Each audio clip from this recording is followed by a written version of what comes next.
దేవుని పిల్లలారా, మన దేవుడు ఎటువంటి గొప్ప కార్యాలైనా చేయగలిగిన గొప్ప దేవుడు, మనం ఆరాధిస్తున్న దేవుడు. ఆయనకు అసాధ్యమైంది ఏదీ లేదు. నీ జీవితంలో ఏదైనా చేయడానికి ఆయన శక్తిమంతుడు, సమర్థుడైన దేవుడు. మీరు నమ్ముతున్నారా? ఆయన నమ్ముతున్నారా? ఆయనను విశ్వసిస్తున్నారా? మీ మనస్సు ఎటూ పెట్టుకోవద్దు, ఎటూ చూడొద్దు. ఈ రోజున దేవుని నమ్మండి, యేసయ్యను నమ్మండి.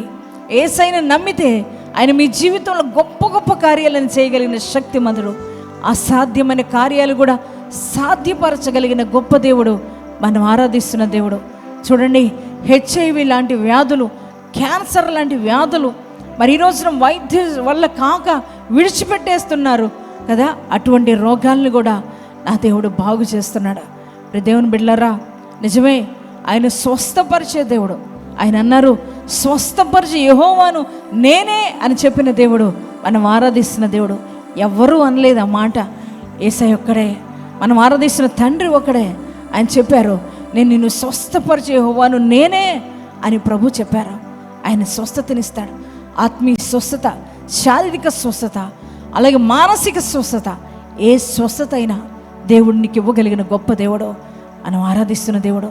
అంత మాత్రమే కాదు, నీ స్థితిగతులను మార్చగలిగిన గొప్ప దేవుడు మనం ఆరాధిస్తున్న దేవుడు.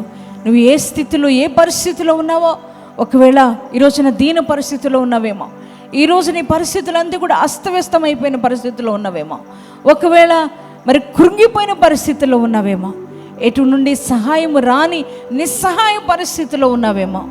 దేవుని బిడ్డలారా, నువ్వు ఏ స్థితిలో ఉన్నా, ఏ పరిస్థితిలో ఉన్నా, నీ స్థితి నీకు మారదు అని అనుకుంటున్నావేమో, కానీ నీ స్థితి ఏదైనా ఆయన మార్చగలిగిన దేవుడు మనం ఆరాధిస్తున్న దేవుడు కదా. ఆయన గొప్ప దేవుడు. 38 సంవత్సరాల నుంచి బెతెస్దా కోనేరు దగ్గరంట అదే స్థితిలో పడి ఉన్నాడు. ఎలా అంటే పడిపోయిన స్థితి, ఆయన లేవలేని పరిస్థితి. మరి ఏ రోగంతో మరి ఉన్నాడో అనేది అక్కడ రాయబడలేదు, కానీ మరి బెతెస్దా కోనేరు దగ్గర 38 సంవత్సరాలుగా ఆ రోగి పడి ఉన్నాడంట. ఆ స్థితిలో నుంచి ఆ స్థితిని మార్చడానికి ఎంతోమంది మనుషులు అక్కడికి వచ్చారు, కానీ ఎవరు తన స్థితిని మార్చలేకపోయారు. ఆ బెతెస్దా కోనేరు దగ్గర పడి ఆయనంటే ఎంతోమంది రోగులు వచ్చి వెళ్ళిపోతున్నారు. కారణం ఏంటంటే అక్కడ బెతెస్దా కోనేరుకున్న ఒక ప్రాముఖ్యత ఏంటంటే, ఆ నీళ్ళలోనంట దేవదూత ఆయా సమయాల్లో వచ్చి దేవదూత దిగుతూ ఆ నీళ్లను కదిలిస్తూ ఉన్న సమయంలో, ఎవరైతే ఆ నీళ్లు దేవదూత కదిలిస్తున్న సమయంలో మొట్టమొదటిగా దిగుతున్నారో ఆ రోగులకు స్వస్థత వచ్చి వారు స్వస్థత పొందుకుని వెళ్ళిపోతున్నారు. కానీ ఒక రోగి 38 సంవత్సరాల నుంచి ఆ యొక్క వ్యక్తి ఆ నీళ్లు కదిలించే స్థలానికి వెళ్ళలేని పరిస్థితుల్లో ఉన్నాడు. ఎంతోమంది అక్కడికి వస్తున్నారు, వెళ్ళిపోతున్నారు, కానీ ఎవరు కూడా తనకు సహాయం చేయలేదు. ఎవరు కూడా నీళ్ళలో దించడానికి తీసుకుని వెళ్ళలేదు. దేవుని పిల్లలారా, ఆయన 38 సంవత్సరాల నుంచి అక్కడే ఉంటున్నాడు. ఆ నీళ్ళ దగ్గరికి వెళ్ళడానికి ప్రయత్నం చేస్తున్నాడు, కానీ వెళ్ళలేని పరిస్థితుల్లో ఉన్నాడు. ప్రతికూలమైన పరిస్థితులు ఉన్నాయి, ఎంతోమంది వస్తున్నారు, కానీ ఎవ్వరూ కూడా తనకు సహాయం చేయట్లా, సహకరించట్లేదు.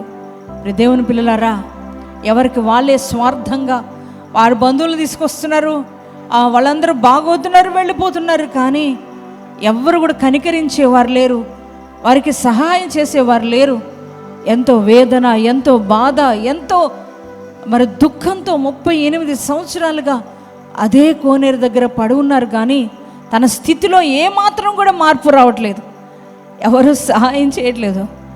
అందరి వైపు చూస్తున్నాడు, ఎవరైనా సహాయం చేస్తారేమో, ఆ నీళ్లు కదిలించే సమయంలో నన్నెవరైనా నీళ్ళలోకి దించుతారేమోనని ఎదురు చూస్తున్నాడు, కానీ ఎవ్వరు కూడా సహాయం చేయట్లేదండి.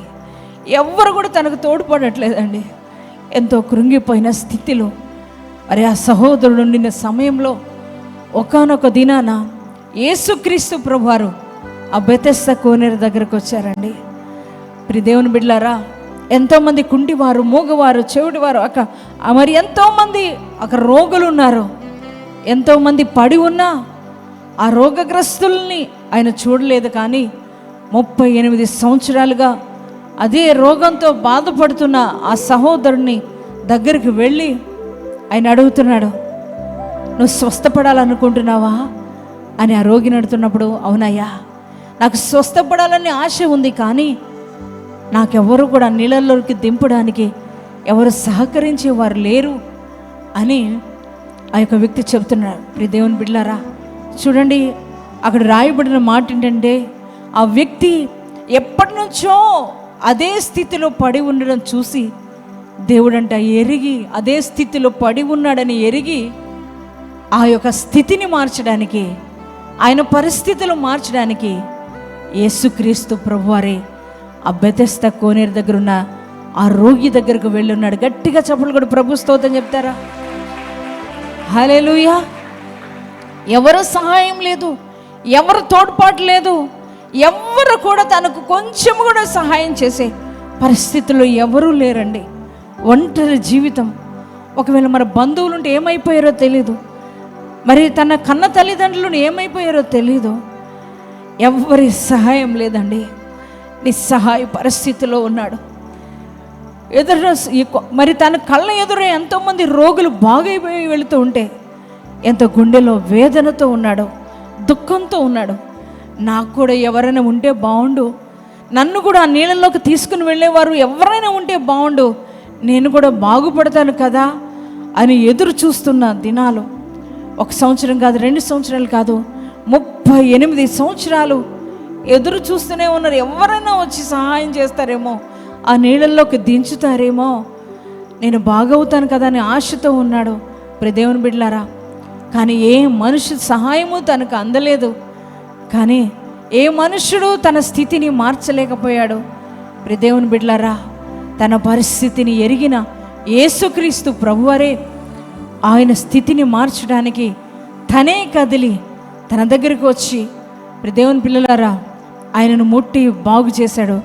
ప్రియ దేవుని పిల్లలారా, యేసుక్రీస్తు ప్రభువారు అన్నారు, ఇదిగో నేను చెబుతున్నాను, నీ పరుపెత్తుకుని లేచినడు అని యేసుక్రీస్తు ప్రభువారు అనగానే ఆయన పరుపెత్తుకుని లేచి నడిచాడు. అప్పటి వరకు బెతెస్దా కోనేరు దగ్గర 38 సంవత్సరాలుగా పడి ఉన్న ఆ యొక్క రోగి మరి యేసుక్రీస్తు ప్రభువారు వచ్చి మాట సెలవివ్వగానే, నీ పరిపెత్తుకుని నువ్వు లేచినడు అనగానే దిగ్గున లేచి తన పరిపెత్తుకొని నడుస్తున్నాడు. దేవుని బిడ్డలారా, 38 సంవత్సరాల దుఃఖం, 38 సంవత్సరాల కన్నీరు ఒక్క క్షణాల్లోనే పోయింది. యేసయ్య రాగానే యేసయ్య ఒక్కడే తన స్థితిని మార్చాడు. యేసయ్య ఒక్కడే తన బాధను అర్థం చేసుకున్నాడు. అక్కడ రాయబడిన మాట ఏంటంటే, ఎప్పటి నుంచో బహుకాలముగా అదే స్థితిలో పడి ఉన్నాడని ఆయన అంటే ఎరిగి కదిలి ఆయన స్థితిని మార్చాలని నిశ్చయించుకొని ఆయన కోసం యేసుక్రీస్తు ప్రభువారు కదిలి వచ్చాడు. ప్రియ దేవుని బిడ్డ, ఎంతోమంది మనుషులు తన ఎదురే తిరిగాడు. ఎంతోమంది ఆ బెతెస్దా కోనేరు దగ్గరికి వస్తూ వెళ్ళిపోతూ ఉన్నారు, కానీ ఎవరు కూడా తన స్థితిని గూర్చి ఆలోచించలేదు. అరే, ఎప్పుడో నుంచి ఇక్కడే ఉంటున్నాడు కదా, ఎప్పుడో నుంచి ఎన్నో సంవత్సరాలుగా ఇక్కడే పడి ఉన్నాడు కదా, కొంచెం సహాయం చేద్దాం, కొంచెం ఆ నీళ్ళల్లోకి తీసుకుని వెళదామని ఒక్కరికి కూడా అనిపించలేదండి. మనుషులంతే కదా, మనుషులెవ్వరికి నీ బాధ అర్థం కాదు, మనుషులెవ్వరికి నీకున్న ఆ బలహీనతను గురించి ఎవరు పట్టించుకోరు. కానీ 38 సంవత్సరాలుగా తన కళ్ళ ఎదురే అందరూ బాగా వెళుతూ ఉంటే తను ఎంత కుమిలిపోతున్నాడో, ఎంత నలిగిపోతున్నాడో, ఎంత కృంగిపోయి ఉన్నాడో.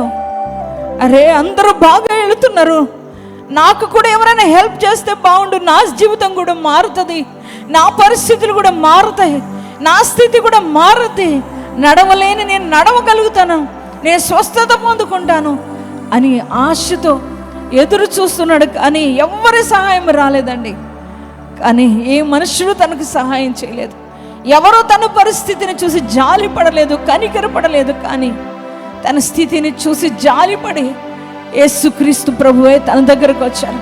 ప్రియ దేవుని బిడ్డలారా, అందరూ నీళ్ళలో మునిగితే బాగుపడ్డారు, కానీ ఆ జీవజలపు ఊటైన యేసే ఆ యొక్క బెతెస్దా కోనేరు దగ్గర 38 సంవత్సరాలుగా రోగంతో బాధపడుతున్న ఆ వ్యక్తి దగ్గరికి వెళ్ళి తన యొక్క స్థితిగతులను మార్చాడు.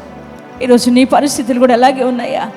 ఎన్నో సంవత్సరాలు అయిపోతుంది, ఎన్నో సంవత్సరాలు అవుతున్నా నా జీవితం మారట్లేదు, నా బ్రతుకు మారట్లేదు, నా స్థితి మారట్లేదు, నా కన్నీరు తొలగిపోవట్లేదు, నా దీన పరిస్థితి ఎలా ఉంటున్నాయి, అప్పులు అలాగే ఉంటున్నాయి, ఈ రోగం అలాగే ఉంటుంది, ఈ వ్యాధి అలాగే ఉంటుంది, ఈ నిందలు అలాగే ఉంటున్నాయి, ఈ అవమానాలు అలాగే ఉంటున్నాయి.